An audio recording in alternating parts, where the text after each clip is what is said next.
Hi everybody.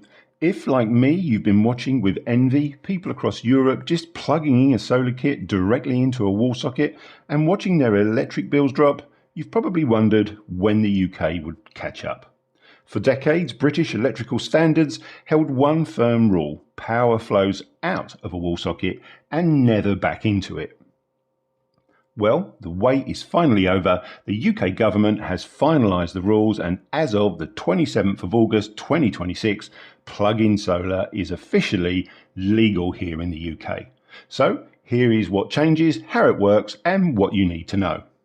So what does this rule change mean for you day to day?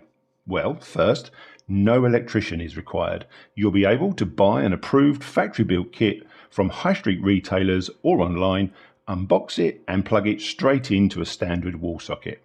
Second, it's renter friendly. No hard wiring or roof modifications. You can mount panels on a balcony, a patio or a shed roof and take them with you when you move on. And third, no complex grid applications. Under the updated G98 rules, you just submit a free notification form to your local distribution network operator after you plug it in. Now, how does power actually flow back into your house without blowing a fuse? A standard kit will include solar panels, an 800-watt microinverter and a 3-pin plug. The microinverter converts the DC power from the panels into grid-synced 230 volts AC power. Electricity always follows the path of least resistance. When you plug it in, appliances currently drawing power, like your fridge, your router or your PC, will consume that solar energy first. If you need more power than the panels can produce, the grid seamlessly fills the gap.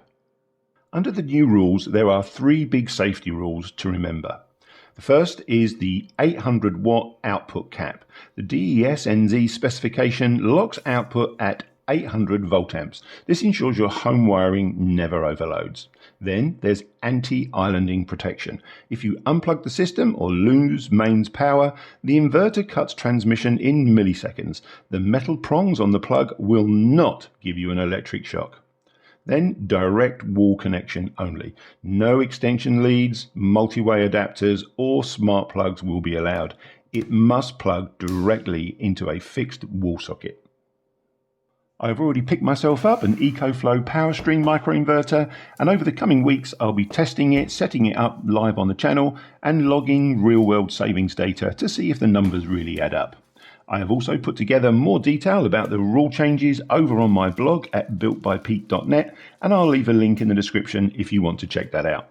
Don't forget to hit that subscribe button and the bell icon so you don't miss the install and setup video coming up next. Thanks for watching, and I'll see you all in the next one.